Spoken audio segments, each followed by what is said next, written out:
అందరికీ నమస్కారం.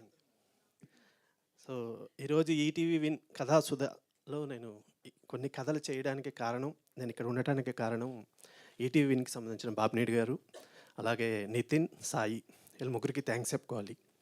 సో, సాధారణంగా రైటర్స్‌కి, డైరెక్టర్స్‌కి చాలా ఆలోచనలు ఉంటాయండి. సో, కొన్ని ఆలోచనల దగ్గరే ఆగిపోతాయి. కొన్ని ఆలోచనలు ఆచరణ దాకా వచ్చి అక్కడ ఆగిపోతాయి. తర్వాత కొన్ని ఆచరణలోకి వచ్చి చాలామంది హృదయాలను గెలుచుకుంటాయి. నేను ఈ కథలు చేయడానికి ముఖ్య కారణం ఏంటంటే, 'శతమానంభవతి శ్రీనివాస్ కళ్యాణం' ఇలా ఫ్యామిలీ సినిమాలు తీసిన తర్వాత ఒక ఫ్రెండ్ అన్నాడు, "నువ్వు ఇలా ఫ్యామిలీ సినిమాలే తీస్తున్నావు. సో, ఫ్యామిలీ సినిమాలు తీస్తుంటే కమర్షియల్‌గా ఈ రోజుల్లో అంత వర్కౌట్ అవ్వట్లేదు" అని. కమర్షియల్‌గా వర్కౌట్ అవుతాయా అవ్వవా అనేది పక్కన పెడితే, 'శతమానంభవతి' రిలీజ్ అయ్యి 8 సంవత్సరాలు అయిందండి. ఇప్పటికీ ఎక్కడికైనా వెళ్తే 'శతమానంభవతి' డైరెక్టర్ అనగానే నాకు ఇచ్చే ఒక రెస్పెక్ట్, వాళ్ళ కళల్లో ఒక తెలియని ఇది ఉంటుంది, ఎంత మంచి సినిమా తీశారు సార్ అని. సో, అలాంటి కథలు నా దగ్గర చాలా ఉన్నాయి. కానీ వాటిని సినిమాగా తీయాలి అంటే కమర్షియల్‌గా పే చేస్తాయో లేదో తెలియని టైంలో ఈటీవీ విన్ వాళ్ళని కలవడం జరిగింది. ఇలా అనుకుంటున్నాము, మీ దగ్గర ఏమైనా కథలు ఉంటే చెప్పండి సార్ చేద్దామంటే, సింగిల్ సిట్టింగ్‌లో 5 కథలు చెప్పానండి. 5 కథలు ఓకే వాళ్ళకి. ఇందాక రాఘవేంద్రరావు గారు అన్నారు, 4 స్టోరీస్ 17 డేస్‌లో తీసామని. మేము కూడా సేమ్ సార్. 5 స్టోరీలు 20 డేస్‌లో తీసాం. 2 గంటల 40 నిమిషాల ఫుటేజ్. సో, ఈ కథలు నేను చేస్తున్నప్పుడు నితిన్ గారు, సాయి గారు వాళ్ళతో మాట్లాడినప్పుడు, "సార్ నేను నోటెడ్ ఆర్టిస్టులతో చేస్తాను సార్" అని అంటే, "కొత్త వాళ్ళతో కూడా ట్రై చేయండి" అన్నారు.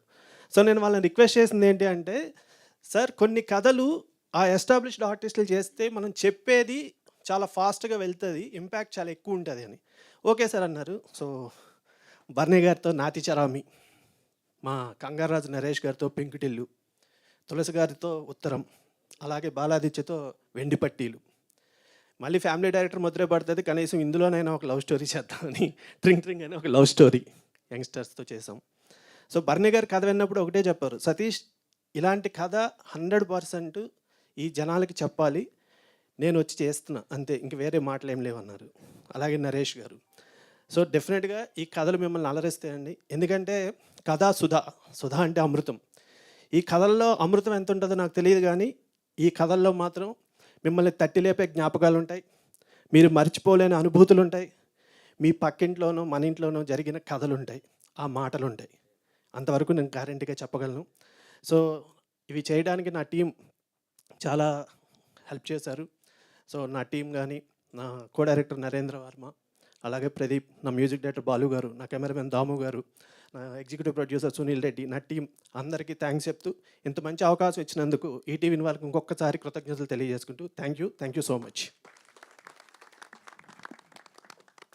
భరణి గారిని మాట్లాడ